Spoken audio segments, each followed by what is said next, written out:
जब क्या है एस टी समांतर क्यू टी है, तब ये त्रिभुज समांतर हो जाएंगे कि नहीं हो जाएंगे, जो त्रिभुज बताए। अब देखना इस समरूपता के जो थेल्स की थ्योरम है उसके बराबर क्या होता है, जैसे अपन लोग लिखते हैं किसी इसके बटे में से लिखो और इसके बटे में से लिखो, लिख सकते हैं कि नहीं लिख सकते हैं। तो अपन लोग लिखेंगे क्या, पहले लिख रहे हैं आर एस बटे में क्यू एस, आर एस बटे में क्यू एस लिख दिया, तो आर टी बटे में पीटी, आर टी बटे में पीटी लिख सकते हैं। ये किससे लिखेंगे, बाय बीपीटी से, बीपीटी से लिखेंगे। अब आर एस का मान कितना है 1.5 और क्यू एस का है 3, और आर टी का मान निकालना है और पीटी का मान है तुम्हारा 2.8। अगली लाइन में क्या करोगे, एक्स बराबर जो हो जाएंगे देखो इधर, तो यानी 1.5 गुणे 2.8 बटे 3, दशमलव हटाओ और इधर जीरो बढ़ाओ, 15 दूनी 30 हो गया। एक्स बराबर क्या हो जाएगा, 2 को भाग दो तो 1.4 सेंटीमीटर। बोलो ना आया।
चलो देख रहे हैं आप, चलो इधर देखो।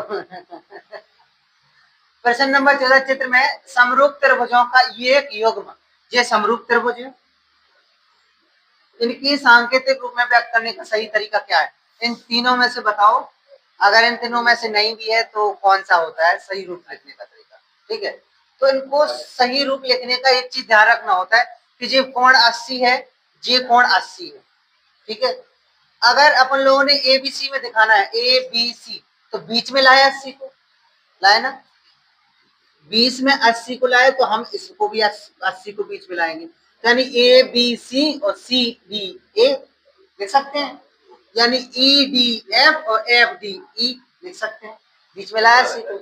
ठीक है, अब 80 को बीच में लाए, लेकिन अनुपात भी तो दिया है, ये भुजाएं भी तो दी हैं, तो इसको भी देखना होता है कि जे वाली जो 3 है, 3 का दुगुना 6 हो सकता है, 2.5 का दुगुना 5 हो सकता है, यानी ये भुजा और ये भुजा समरूप रहेगी, ये भुजा और ये भुजा समरूप रहेगी, रहेगी कि नहीं रहेगी?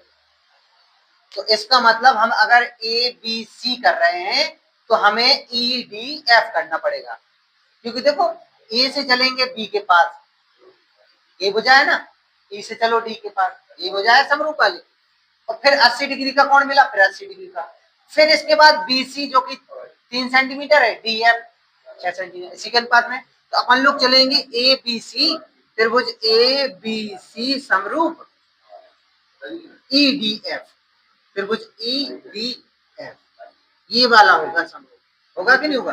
तो ए बी सी और ई डी एफ वाला कौन सा? ये वाला, ये तीसरा वाला। तो इधर देखो प्रश्न नंबर 15 देखो, यदि ए बी सी और X Y Z, A B C और एक्स वाई जेड हमने बनाया दो समरूप त्रिभुज है, तथा कोण ए, इधर देखो कोण ए 75 डिग्री है और कोण वाई 57 डिग्री। अब ध्यान रखना ए बी सी कहा था, त्रिभुज ए बी सी समरूप कहा था त्रिभुज एक्स वाई जेड को, इसका मतलब कोण ए बराबर कोण एक्स होगा, कोण बी बराबर कोण वाई होगा, कोण सी बराबर कोण जेड होगा, यही हुआ ना, जब ए बी सी और एक्स वाई जेड समरूप है, इसका मतलब कोण ए और कोण एक्स बराबर होगा, कोण बी कोण वाई बराबर होगा, कोण सी कोण जेड बराबर होता है। तो ए कोण एक्स यानी जी वाला तुम्हारा क्या होना चाहिए? 75 होना चाहिए, कोण बी और वाई बराबर होना चाहिए, इसका मतलब ये कितना होना चाहिए? 57 होना चाहिए कि नहीं होना चाहिए? अब कोण सी को मान निकालना, यानी कि ये और ये पता चल गया, ये ऑटोमेटिक कोण ए प्लस कोण बी प्लस कोण सी बराबर 180, ए और बी का मान कितना? 75, 57 प्लस कोण सी बराबर 180, इन दोनों को जोड़ो कितना हो जाए? 7 5 12, 7 12 13, 132 प्लस कोण सी बराबर 180, कोण सी बराबर 180 माइनस 132 बराबर कितना हो जाए? कोण 48, कोण सी बराबर पता है क्या हो जाएगा? कोण सी बराबर हो जाएगा 48 जी है।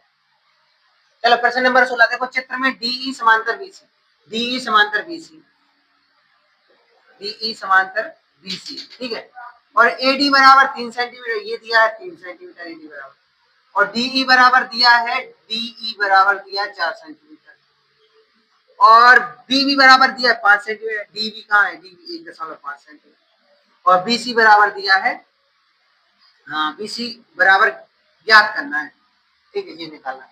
तो इसके लिए अपन लोगों को जब ये और ये और ये दिया है तो ये वाली ज्ञात करना है, तो अपन लोगों को ये कोई पूरी पता होनी चाहिए और ये कितना पता होना चाहिए, तो अपन लोग ए डी बराबर तो 3 दिया है, और ए बी बराबर क्या हो जाएगा? ए बी बराबर हो जाएगा यहाँ से लेके यहाँ तक 4.5 सेंटीमीटर, हो जाएगा कि नहीं हो जाएगा? तो अपन लोग लिखते हैं ए बी, ए डी बटे ए बी, ए डी बटे ए बी बराबर में डीई बटे बीसी, होगा कि नहीं होगा? तो एडी का मान कितना है? 3 सेंटीमीटर, ए बी का कितना है? 4.5 सेंटीमीटर, और डीई का मान कितना है? 4 सेंटीमीटर, बीसी का एक्स, फिर आप गुणा करो, तो एक्स बराबर क्या हो जाएगा? 3x, देखो 3x बराबर हो जाएगा 4 गुणे 4.5, तो x बराबर हो जाएगा 4 गुणे 4.5 बटे 3, दशमलव हटाओ, 0 बटा दो, ठीक है, 5 से काटो, 5 छिक्का पन्ने 45 और 5 छिक्का 30, 3 से काटो 3 त्रिका 9, 3 दूनी 6, 2 से काटो 2 दूनी 4, एक्स बराबर क्या हो जाएगा? 3 दूनी 6, हो जाएगा कि नहीं हो जाएगा? नोट कर लो। अच्छा अब देखना इसके समरूप देखना है अपन लोगों को, तो अपन लोग ये वाली भुजा और ये वाली भुजा समरूप देख सकते हैं, ठीक है, ये वाली भुजा और ये वाली भुजा समरूप देख सकते हैं, ठीक है। अब देखना अपन लोग लिखेंगे, कैसे लिखेंगे, ए बी बटे में आर क्यू, ए बी बटे में आर क्यू हो जाएगी, और ए सी बटे में आर पी हो जाएगी, और बी सी बटे में पी क्यू हो जाएगा, बी सी बटे में पी क्यू हो जाएगा कि नहीं। अब देखना कैसे, ए बी का मान कितना है 3.8, आर क्यू का मान कितना है 7.6, ए सी का मान कितना है 3√3, आर पी का मान 6√3, बी सी का मान कितना है एक्स मान लो, या बी सी लिखा रहे तो, और इसका हो जाएगा 12। इन्हें काटो, 1/2 आ रहा है, इन्हें काटो, 1/2 आएगा, बीसी के हिसाब से, इस हिसाब से कितना हो जाएगा, बीसी बराबर देखो कितना हो जाएगा, 1/2 बराबर बीसी बटे 12, तो 12/2 यानी बीसी बराबर हो जाएगा 6,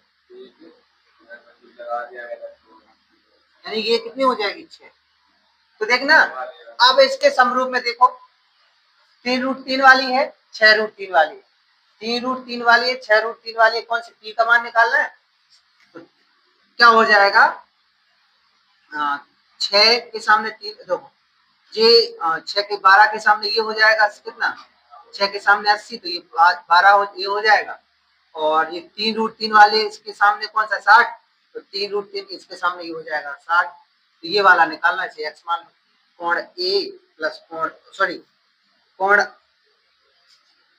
पी प्लस कोण क्यू प्लस कोण आर बराबर 180 लिखो, कोण पी बराबर एक्स हो जाएगा, क्यू का मान है 60, 80 बराबर 180, एक्स बराबर क्या हो जाएगा 8 6 14, 180 माइनस 140, तो एक्स बराबर हो जाएगा 40, ये हो जाएगा 40, ठीक है। फिर यदि ए बी सी और डी ई एफ बराबर कोण बी और कोण ई है, तो अपन लोग त्रिभुज बना रहे हैं ए बी सी, इधर देखो A B C D E F, A B C और डी ई एफ, ठीक है। अब कोण बी और कोण ई बराबर है, अगर कोण बी और कोण ई बराबर है, इसका मतलब अपन लोग लिख सकते हैं ये भुजा बराबर हो सकती है, समरूप हो सकती है, ये और ये और ये और ये हो जाएगी, तो अपन लोग लिख सकते हैं ए बी बटे डी ई और ए सी बटे डी एफ और बी सी बटे ई एफ। अगर यहाँ ऐसा कोई चीज है इसमें, तो वो वाला सत्य होगा। तो अपन लोगों के पास 4 ऑप्शन थे, पहला ऑप्शन था अपना ए बी बटे डी ई और ए सी बटे डी एफ, बी जो ऑप्शन है ए बी बटे डी ई बराबर डी सी बटे ई एफ, ठीक है। तो सी वाला है बी सी बटे ई एफ, सी ए बटे एफ डी, डी वाला है ए बी बटे डी ई बराबर बी सी बटे एफ डी, यानी ये दूसरा वाला ऑप्शन सही है। देखो कैसे, ए बी बटे डी बराबर बी सी बटे ए बी बटे डी बराबर, ठीक है।